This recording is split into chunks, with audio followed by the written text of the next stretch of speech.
Bienvenidos a la segunda colaboración entre canales de YouTube en exterior. Estoy con mis hermanos Luis Torres y Luis Ortiz porque seguimos haciendo prácticas fotográficas para llevarles contenidos a nuestros canales y les vamos a platicar qué hicimos esta colaboración, mi hermano. El día de hoy, bueno, hicimos dominguito de fotos en exteriores, un poquito de sol. Nos agarró en un parque muy céntrico de la Ciudad de México y en específico yo hice un poquito de shootings con movimiento, full shootings para congelar saltos. Y bueno, ¿tú qué hiciste, Tocayo, el día de hoy? Hola amigos, ¿cómo están? Tocayo, el maestro Memo, siempre un gusto. Yo me fui, ya sabes cómo me pongo. Yo me fui totalmente al opuesto, velocidades bajas, multiexposición, movimiento de cámara, pero hay mucho sol, entonces vamos a ver cómo nos va hoy. Bueno, de hecho sí, el sol nos complicó un poquito la existencia. Lo que hice yo fue trabajar con sincronización a altas velocidades, ¿no? Con flash. Entonces ahí hicimos unos saltos y unos movimientos y con otras cosas que estuvimos jugando, que es parte de lo que vamos a mostrar en los canales.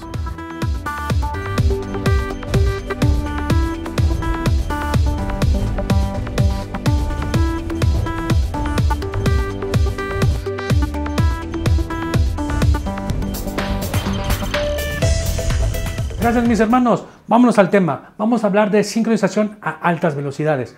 Pero para hablar del tema, primero hay que entender lo que llamamos sincronización estándar. Vámonos a otro video. Hay un rango de velocidad lógico en el que podemos utilizar el flash cuando sincronizamos con las cortinillas. Es lo que llamamos sincronización estándar. Ese rango más o menos va a estar ubicado entre 1/60 y 1/250. ¿Sí? La máxima velocidad de sincronización va a depender del equipo. Algunos equipos te van a permitir trabajar a 1/200 o 250 o más. No hay una regla específica, sí va a depender del equipo. La velocidad máxima, ahorita se los voy a mostrar en imágenes.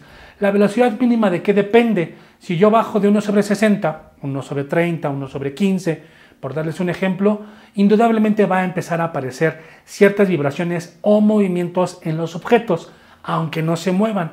Entonces, normalmente no vamos a bajar demasiado la velocidad cuando no queremos que sean evidentes esos movimientos, ¿sí? Entonces, bajo esta lógica de 1/60 y 1/250, que más o menos es el rango en el que trabaja la sincronización estándar, casi siempre trabajamos 1/125 como la velocidad media para trabajar con flash. Entonces, tengo aquí un pequeño set que me inventé, estoy sobre la mesa de mi departamento, tengo aquí un flash y puse un muñeco aquí en una superficie blanca. Entonces, voy a hacer una fotografía a 1/125, ¿sí? Voy a salir tantito de cuadro para que vean el resultado. ¿Sale? Ahí está, ¿no? Entonces, ¿qué voy a hacer? Voy a bajar un poquito la velocidad. Por ejemplo, me voy a ir a 1/5, ¿no? Voy a acercarme tantito, voy a hacer una toma un poquito más cerrada y ahorita se las pongo en la pantalla para que se vea si vibra el personaje, ¿sí? Tomen en cuenta esto, el flash ayuda a definir algunas partes de la imagen. Entonces, aquí se alcanza a ver ya ciertos movimientos cuando yo bajo demasiado la velocidad. Ahora, vámonos al tope, me voy a ir a 1/200, ¿sí? Mi cámara debe de aguantar a 1/200 sin ver demasiadas complicaciones. Ahí se sigue viendo normal. Ahora voy a subir, por ejemplo, a 1/320. ¿Sí? Vean la parte de abajo. Ya se empieza a notar lo que estamos buscando, que ya estamos rebasando o llegando al límite de la sincronización estándar.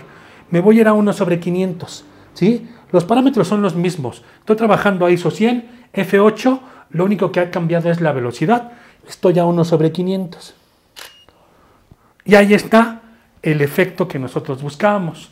Esa franja que ustedes están viendo en la pantalla son las cortinillas. Si ustedes ubican el movimiento de la obturación, que son estas cortinillas que se mueven y dejan expuesto el sensor para el paso de la luz, cada vez que ustedes suben la velocidad están más cerca.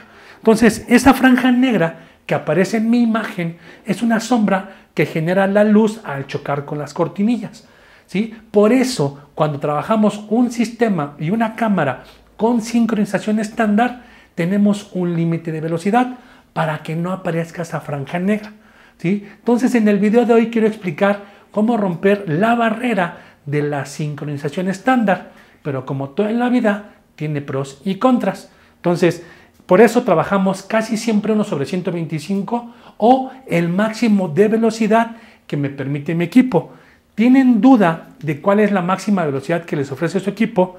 Vean, voy a trabajar a 1/2000, subí la velocidad, y si ustedes sacan el flash de su cámara, automáticamente va a cambiar al máximo de velocidad que les permite su equipo. En mi caso es 1/320, ¿sí? Pero a pesar de que es lo máximo que me permite trabajar mi cámara con flash, el sistema que voy a ocupar para el video del día de hoy me va a permitir romper la barrera de la sincronización estándar. Entonces, si ya entendemos qué es la sincronización estándar, ahora vamos a platicar de la sincronización a altas velocidades. El principio básico es poder trabajar con un flash a una velocidad mayor de lo permitido dentro de la sincronización estándar. Es poder subir la velocidad a 1/320, 1/500, 1/1000, 1/2000, lo que nos permita nuestro equipo. Y no es tan fácil porque va a depender de 3 factores. La cámara fotográfica.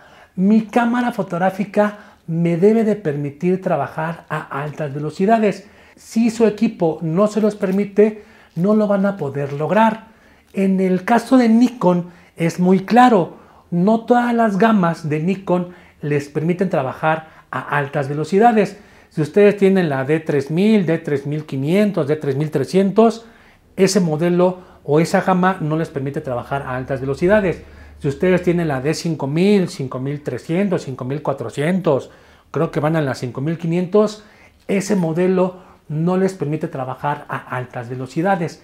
En el caso de Nikon, a partir de la gama D7000, D7200, 7300, 7400, les permite trabajar a altas velocidades. La D7000 es una cámara APS-C, pero es de las cámaras APS-C más completas que tiene Nikon. De ahí para arriba. Pero si ustedes tienen una gama inferior, el equipo de Nikon no se los permite hacer.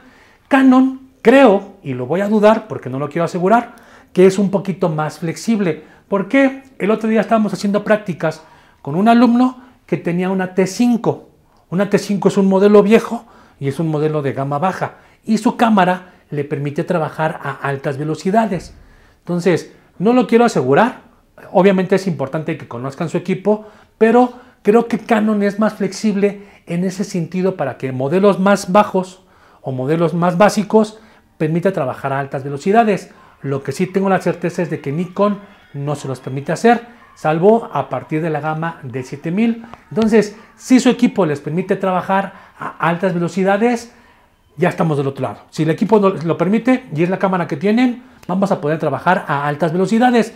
Ahorita les explico cómo lo configura Nikon, porque en el caso de Nikon hay que cambiar algo del menú para que su equipo trabaje en altas velocidades con flash. Les platico cómo deben de configurar su equipo para Nikon, para trabajar a altas velocidades. Hay un menú que es como un lapicito, en este caso es el cuarto menú, y hay una opción que dice horquillado y flash. Si ustedes acceden a ese menú, hay una parte que dice velocidad de sincronización flash. Si ustedes se meten en esta opción, normalmente va a venir en estas opciones por default, pero si ustedes lo dejan en la opción de hasta arriba, que en mi caso dice 1/320 auto FP, esa opción ya les va a permitir subir la velocidad de sincronización para el flash con Nikon.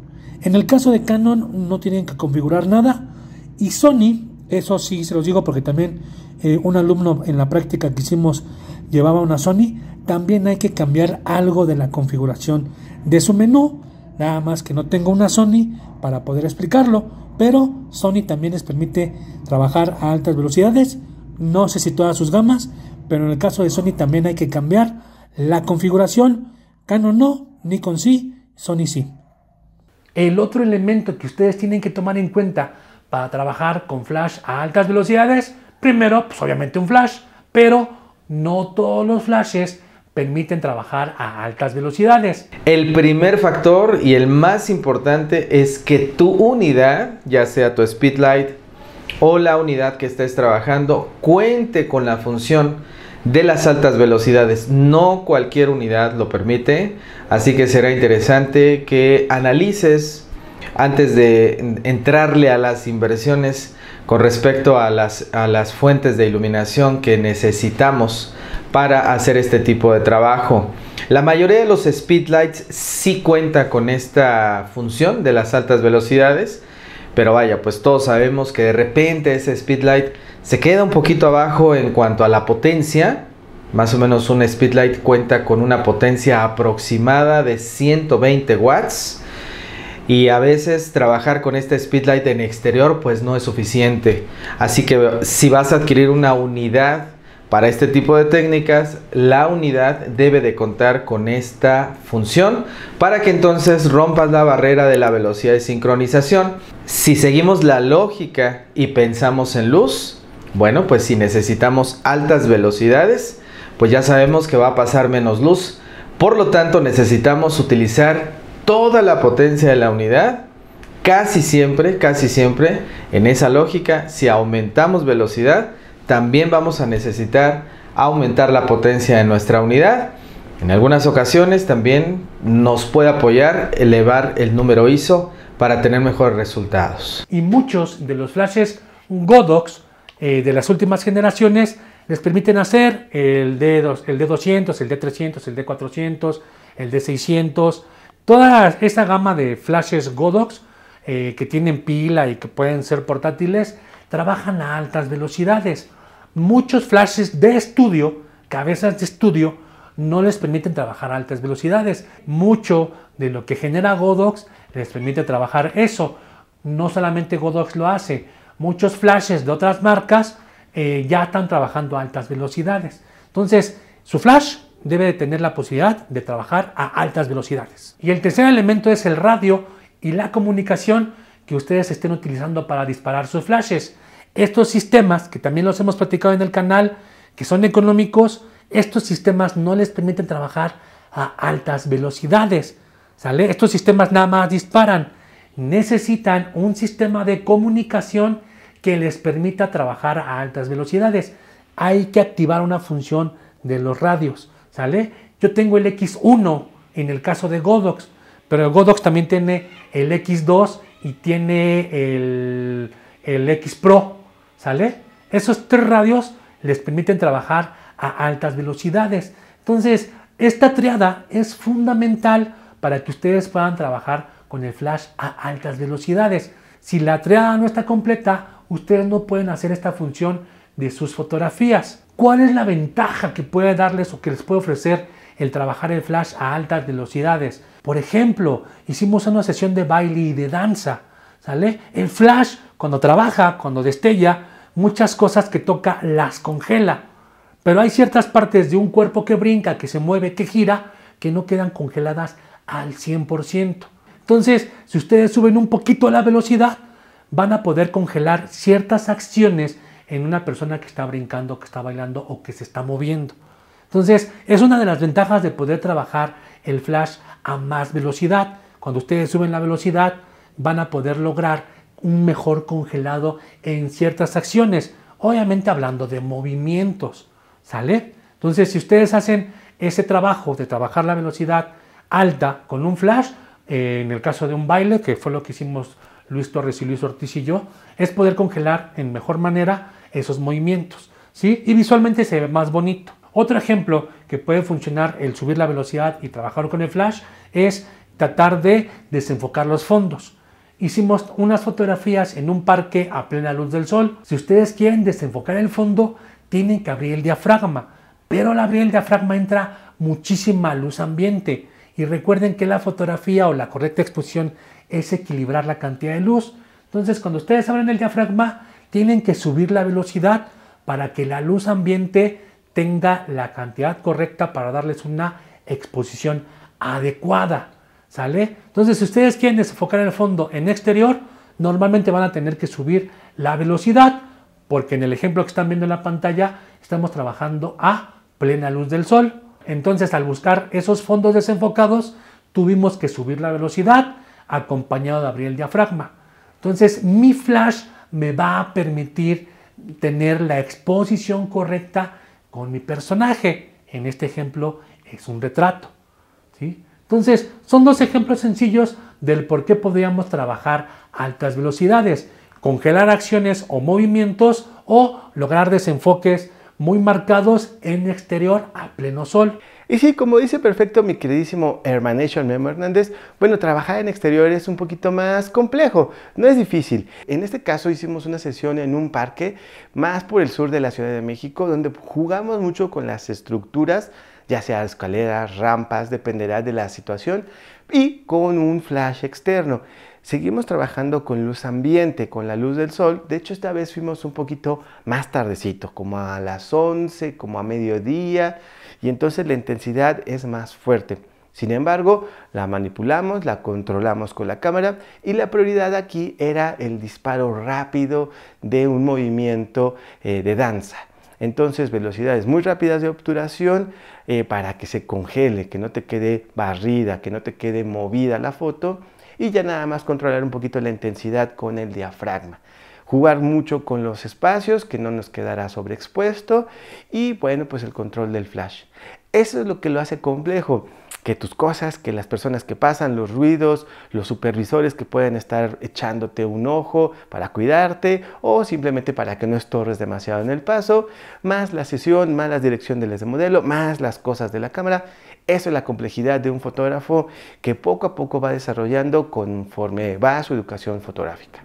Vamos a seguir viendo cómo nos quedó este video en esta segunda sesión que hicimos, mi queridísimo Hermanation, Memo Hernández, Luis Ortiz y yo su servidor Luis Torres, que nos han quedado unos videos increíbles y por ahí vienen más colaboraciones. Vamos a ver. Necesitamos ser muy oportunos al momento de disparar nuestra cámara fotográfica. Sin duda me parece que ese es el reto, porque al final es lo que vamos a presentar, ¿sí? Así que ten paciencia, varios disparos. No recomiendo mucho la ráfaga porque a veces el reciclaje de la unidad no nos va a dar a la velocidad de los disparos que tengamos en nuestra cámara. Recuerda que estamos utilizando toda la potencia de nuestra unidad y por lo tanto pues necesitamos darle un poquito de tiempo a ese reciclaje. No recomiendo la ráfaga de disparos, más bien es que seas muy preciso, que estés muy atento y que no revises tanto tu fotografía, porque a veces ahí adelante de nuestro encuadre, de nuestra cámara, están las acciones y a veces por estar revisando nuestra toma fotográfica podemos perder instantes que pueden representar muy buenas tomas fotográficas, ¿no? Entonces, si ya la técnica, si ya el control, la unidad, la sincronización en altas velocidades está ya activada en las funciones que estamos mencionando, pues entonces todo se traduce en disparos efectivos. Así que mucha paciencia, pero sé muy oportuno al momento de hacer tus disparos y seguramente tendrás resultados que te van a sorprender. Se oye muy sencillo y en teoría sí lo es, pero tiene una gran desventaja. Cuando ustedes suben la velocidad, le exigen más potencia al flash. Cuando ustedes suben la velocidad, las cortinillas van más pegadas, ¿sí? Prácticamente se mueven a la par. Entonces el flash tiene que lanzar varios destellos a una gran velocidad para poder cubrir todo el sensor y hacer un registro adecuado de la imagen. Eso le resta potencia al flash. Entonces, si ustedes suben la velocidad, van a lograr esos efectos que hemos platicado y hemos puesto como ejemplos, pero a su flash le exigen más potencia para poder lograr ese equilibrio. Si bien la velocidad no tiene nada que ver con la potencia del flash a nivel de exposición, cuando ustedes suben la velocidad, sí le exige más potencia porque está haciendo una compensación a partir de tener las cortinillas más pesadas. Es como la principal desventaja. Si ustedes suben la velocidad y mientras más suben la velocidad, su flash requiere más potencia. Entonces eso es lo que ustedes tienen que evaluar. ¿Qué flash? ¿Un speedlight? ¿Qué condiciones de luz me voy a enfrentar? ¿Qué modificador? ¿Qué distancia? ¿Qué potencia? Ese tipo de factores es lo que tienen que tomar en cuenta. La sincronización a altas velocidades es muy bonita y muchos equipos nuevos y no tan caros les permiten hacer ese efecto para lograr fotografías visualmente más bonitas. Pero tienen que tomar en cuenta eso. La principal desventaja de la sincronización a altas velocidades es que le exigen más potencia al flash. Hasta aquí el video del día de hoy, espero que les haya gustado. Muchas gracias por acompañarnos. Luis Torres y Luis Ortiz, muchas gracias por venir al canal y nutrirnos. Y no se les olvide, ¿quieren aprender más de fotografía? Váyanse a los canales de mis hermanos Luis Ortiz, Luis Torres. Vean el contenido que estamos haciendo de manera colaborativa y nos vemos la próxima, mi gente. Hagan muchas fotografías, sean felices y diviértanse. Adiós.